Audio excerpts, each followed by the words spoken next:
Welcome to Stories of Impact. I'm producer Tavia Gilbert. Every other Tuesday, journalist Richard Sergey and I bring you conversations about the science behind innovative tools that help human beings flourish. And we are thrilled to be back for the beginning of a new year's programming. Our new season begins with scientist, entrepreneur, and philanthropy leader Dr. Andrew Serazin, president of this podcast sponsor, Templeton World Charity Foundation. Stories of Impact podcast followers will remember Dr. Serazin from past episodes when he shared his passions and his plans for the future of TWCF, the foundation established in 1996 by groundbreaking thinker and philanthropic leader Sir John Templeton, whose own lifelong fascination concerned the intersection of science and spirituality. Dr. Serazin is back with Richard today to discuss TWCF's latest initiative, the Grand Challenges for Human Flourishing, which will enable researchers to discover new knowledge, develop new tools, and launch new practices that make a lasting impact on human flourishing. We're super excited about the next year for the Grand Challenges for Human Flourishing as the first step in our $60 million commitment for discovery, development, and launch of innovations. So we are working actively on all aspects of that strategy, launching new initiatives in discovery science, launching new programs in the translation of new breakthroughs into practical tools, and building a movement at the policy level around using research on human flourishing to accelerate progress in other areas like health, education, agriculture, and climate change.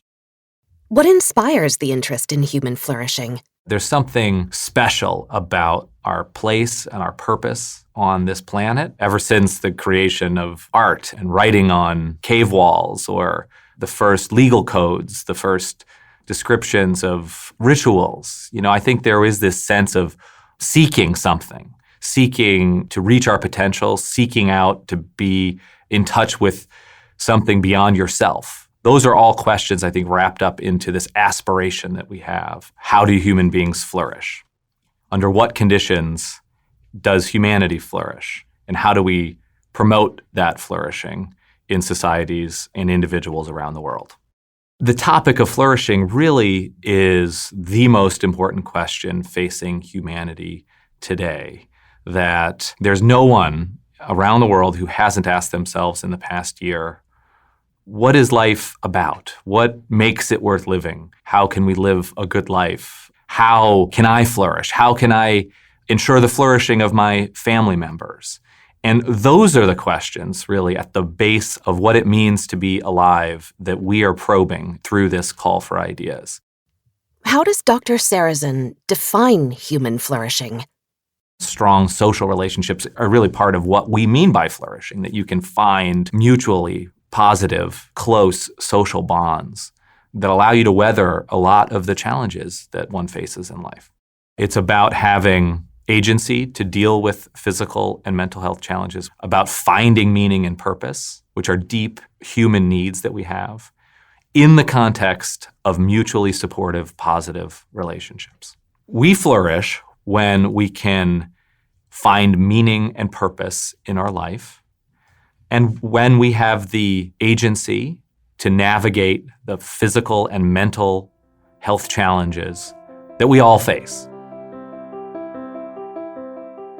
Aristotle first described the concept of the good life over 2,000 years ago. So though Templeton World Charity Foundation is inviting world researchers to answer their call for new ideas to support human flourishing, the concept is ancient. And so these are old questions, old topics that were written about by the ancients, and the wisdom of world religions deals in large part with the topic of flourishing, whether that's the foundational texts in Taoism, seeking alignment with the way, or in Buddhism, trying to overcome the illusion of our perception and getting at what are deeper mysteries about ourselves and the universe, straight through to Christianity and the Ten Commandments and in the Abrahamic faith traditions. Those topics are part and parcel to religious experience, and that wisdom echoes through the centuries. What is different about our approach is to bring science to these topics. It allows us to formulate specific questions, to measure very precisely the phenomena that we are talking about, and to design solutions or to improve upon current practices or existing practices to promote aspects of flourishing that we didn't think were possible to promote before. Dr. Serazin hopes that TWCF's deep commitment to methods of open science, to applying rigorous scientific methods to the questions of meaning and purpose, to answering the question, what am I here to do, will lead to revolutionary breakthroughs that improve human lives as dramatically as did the Green Revolution more than 50 years ago, when innovative agricultural technologies saved countless millions of people from poverty and starvation. Well, I think about it actually in terms of what the genetic revolution did for agriculture. We need a new kind of green revolution. Instead of focusing on crop yields or reducing inputs and increasing outputs, we need a revolution in how we approach the topic of flourishing. So science is beautiful in the sense that it distills some of these big topics into experiments. And if you can do an experiment that gives you reliable knowledge to apply somewhere else, that forms really a beautiful cycle of innovation that makes progress possible. This revolution in how we understand human flourishing needs new method. We need a new way of doing things. And the old way of doing science won't cut it. The idea that you have an independent group in a laboratory that is working alone in isolation in very specific and deep silos, not in communication with others, that process, the old way of doing science, is inefficient. Open science will make it possible to learn how we can promote flourishing around the world in a very open and transparent and reproducible way. Focus on the process of experimentation and the protocols you use. Make that fully transparent to other researchers around the world in an effort to make things openly accessible, transparent, and reproducible. That is the kind of new science that we need in order to make progress. Dr. Serazin's own background as a researcher inspires his quest at TWCF to understand not only how humans can materially flourish, but how human flourishing is possible even in the most challenging material circumstances. We see ourselves as members in a common human family. We are one human family, and so the lessons that we can draw from studies should be applicable universally. That is part of the vision here, is that we're after some basic common human truths. When I was 18, I got the chance to go to West Africa in Burkina Faso on a trip to collect research samples for a study we were doing on malaria-carrying mosquitoes. That involved traveling 100 miles in the countryside, stopping every mile and going into people's homes, sitting with them, asking them, how their crop was this year. And I was just so struck at the richness of their own life. They had absolutely nothing. There was no sense of material wealth in that community. This is abject, utter poverty. But what they had was a tremendous richness and wealth of social experience and social relationship. This experience planted a seed in Dr. Serazin, teaching him at an early age a lesson of fundamental importance that would reflect in the values he's held ever since about his life and his work. There's something very, very important about how people face challenges, about how people learn to cope with suffering and the value of suffering, and how a person can be resilient in the face of adversity. We can flourish despite the challenges that we face. Our capacity for invention and innovation is married to this beautiful capacity for asking new questions and wondering about our purpose and our place in the universe. When it comes to our definition of flourishing that is rested on feeling alignment and control and agency and making choices about our own situation, being able to find meaning and purpose, but doing that in a community, a web of positive social relationships. I think those are common human truths. The hope, curiosity, and open-mindedness of the Grand Challenges for Human Flourishing project are a direct response to polarization, cynicism, and despair.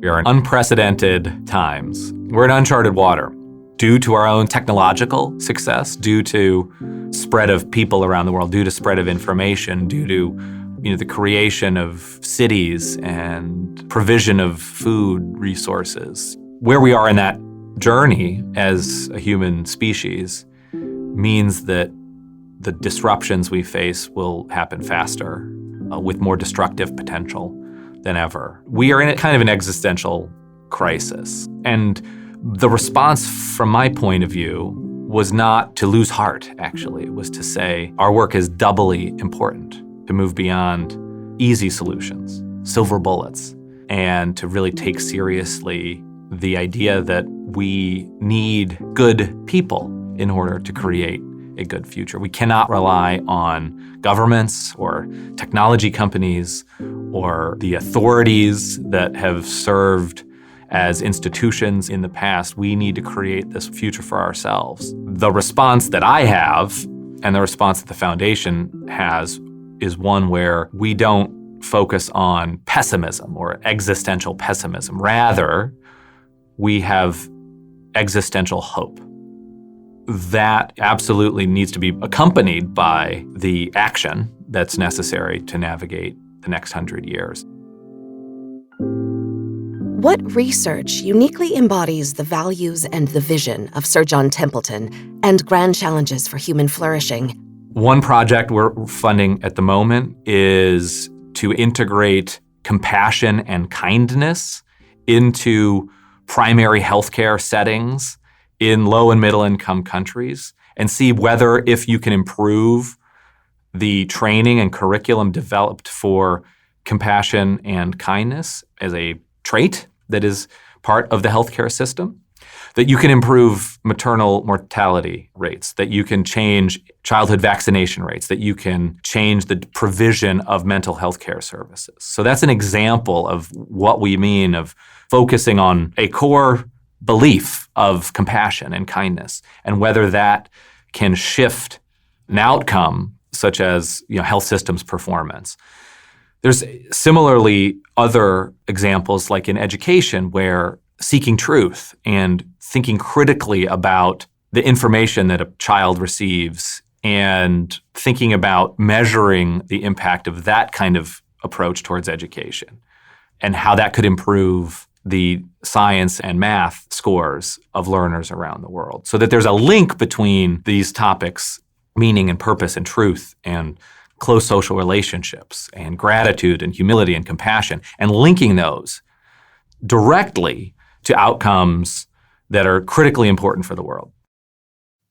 Research like this means Dr. Serazin's existential hope grows, even in an age when science and facts and reality itself are being called into question.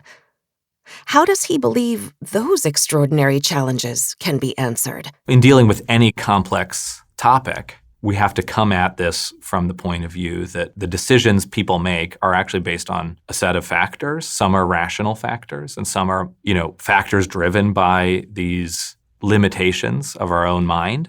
But we hold out for the possibility and the likelihood that there are fundamental truths to be had. At the root of embracing of falsehoods are some of these factors like listening, community, trust, that have been woefully disrupted. And if you could address those, you might find a greater degree of responsiveness around the world. It is not good enough just to sort of give the facts out. We know that just by communication alone that you don't have widespread knowledge and awareness of that information. People make decisions and people come to their own truths in communities. And there needs to be trust within those communities. There needs to be enough sort of a fabric of social life in order to have a dialogue, to be able to voice concerns, to be able to feel like you are heard, you are listened to. And so I think many of those other factors that we touched on about flourishing do play an extremely important role in seeking truth. You seek truth in a community with others in pursuit of some social goal or some experience. The Grand Challenges Initiative recognizes that human flourishing cannot exist only at the individual level. It must be invested in and measured at the level of community and society. We need to think about individuals flourishing, and we also need to think about communities and groups of people flourishing. And we know that a person finds their identity, their agency, their meaning and purpose in the context of others. So I do think they go together, and we are much more limited when it comes to the tools we use to measure flourishing at a group level. A person can only find full expression of themselves in the context of the relationships they have. It's why one of the most beautiful things about life is love, and the truth of love being really unbounded and selfless. And love cannot be practiced or felt really in isolation. More questions that have been asked related to the basic, what I would call a spiritual impulse that we all have to reach out beyond ourselves. We are not human beings having a spiritual experience. We are spiritual beings having a human experience. Sir John actually referenced that himself. Deep down, when we ask ourselves, what is important in life? What is my purpose? You cannot just think about you and yourself and the sort of smallness of your own life. You have to reach out to that which is greater than you. Isn't there an inherent conflict between spirituality and science? Not in Dr. Serazin's view. We are inspired by religious traditions to ask new scientific questions that are tractable. We value that perspective. So, for example, the practice of prayer, the fundamental practice of either asking for help or for thanksgiving or for expressions of worries and concerns and gratitude through a prayer. It's a recognition that you are seeking help in some way.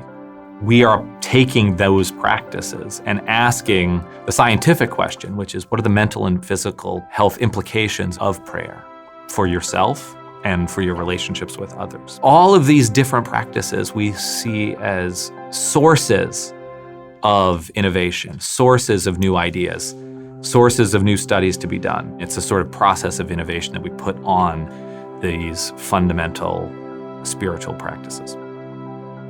When the invitation went out for innovators, scholars, and researchers to apply scientific study to the big questions of meaning, purpose, and truth, Templeton World Charity Foundation received over 500 ideas submitted by teams of researchers working in over 350 institutions and countries around the world.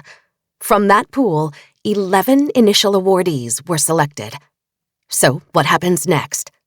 We're going to see this all in action over the next 12 to 18 months across scientific research, getting psychologists and philosophers and theologians together. But we're also going to see it put into practice with educators, with therapists, with religious leaders. What we're very excited about is building a community of what we call frontline workers of flourishing, who can take new knowledge and plug that into their own work with people around the world, whether it's gratitude or forgiveness or critical thinking, that they serve as the delivery mechanism for new science in achieving this vision to drive a process of innovation. What is the impact Dr. Serazin hopes the research will have? The global community has set some very, very ambitious goals in agriculture, health, in education, in climate, in governance, and in justice. Now, our view is that by investing in human flourishing research, we can accelerate progress in all of those areas. Fundamentally, progress on climate change, on education, in healthcare provision, and many other topics require people to deliver those technical solutions or enact those policies. So we need to focus on the human beings in that chain of impact. And that's what I think both the research and the interventions that we are developing are specifically geared towards. These topics on flourishing are really an all-purpose tool that can be used towards accelerating progress on so many other areas that are important to human civilization and our future. I would love to look back in 10 years and focus on success in 3 different areas.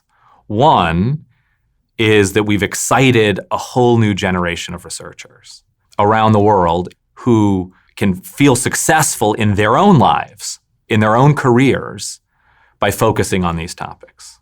2, I hope that that mission is so attractive that we can expand the circle of funders, both government and philanthropic, so that there are many voices around the table contributing their own resources to the topic.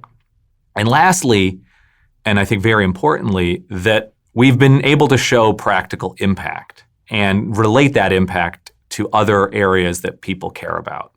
And we've been so successful that policymakers have a new attitude towards the topic of flourishing, that they reorient their own thinking towards these areas.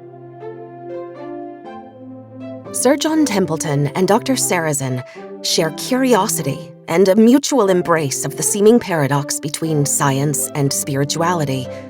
And the Grand Challenge's vision is to use innovative methods to find new answers to the oldest questions of how human beings can not just survive, but thrive.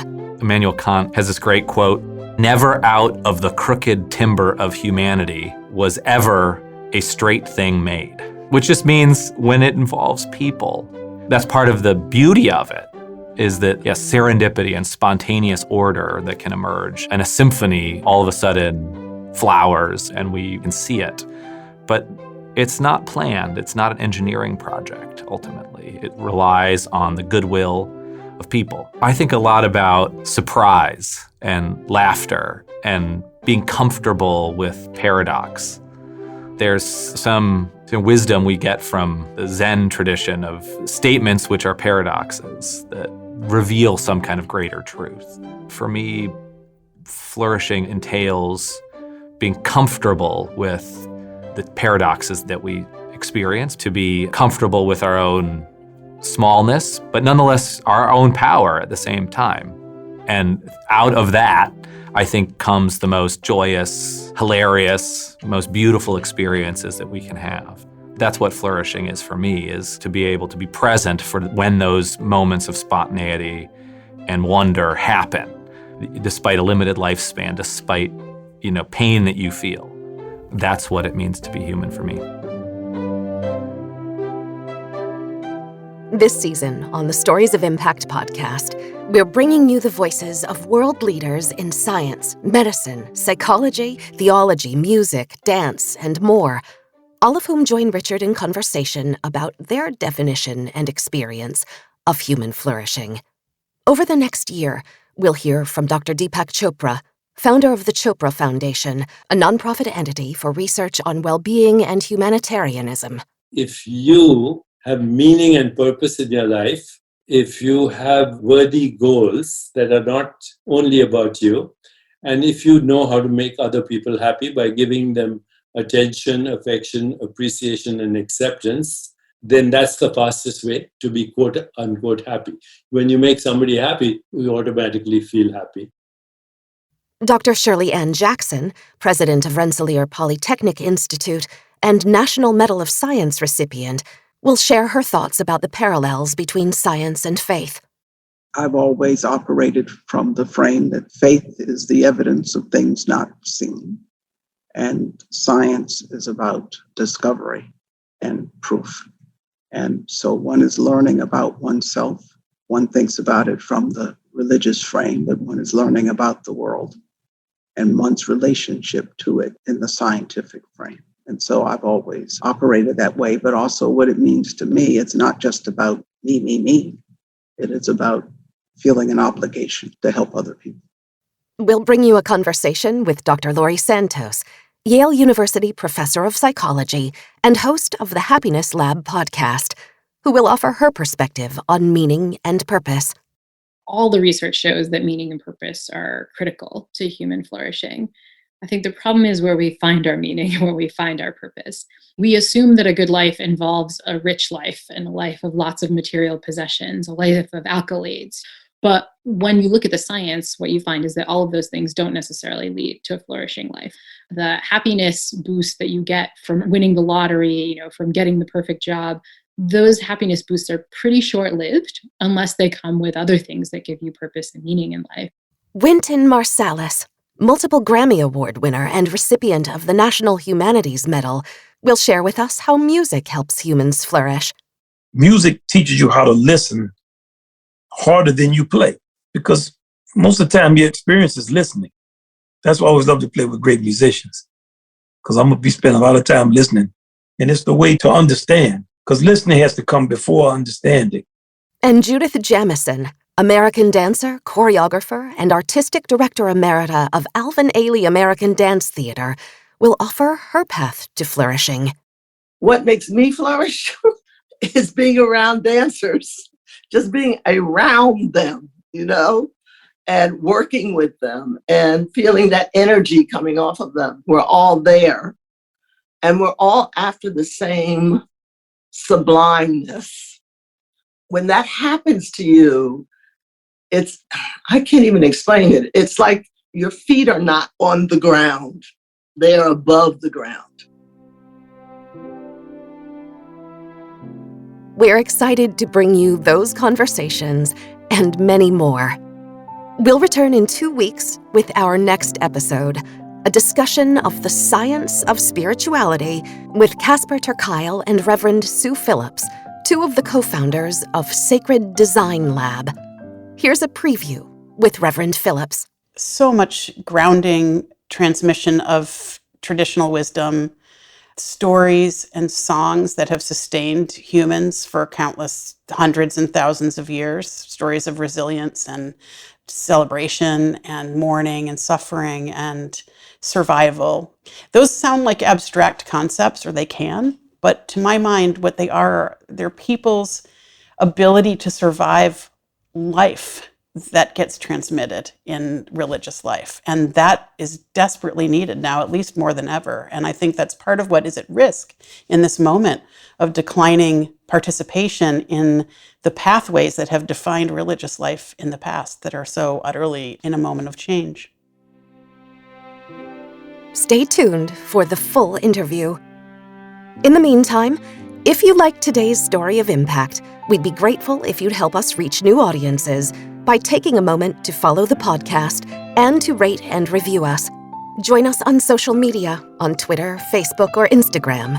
Visit us at storiesofimpact.org. This has been the Stories of Impact podcast with Richard Sergey and Tavia Gilbert. Written and produced by Talkbox and Tavia Gilbert. Associate producer Katie Flood. Music by Alexander Filipiak. Mix and master by Kayla Elrod. Executive producer Michelle Cobb. The Stories of Impact podcast is generously supported by Templeton World Charity Foundation.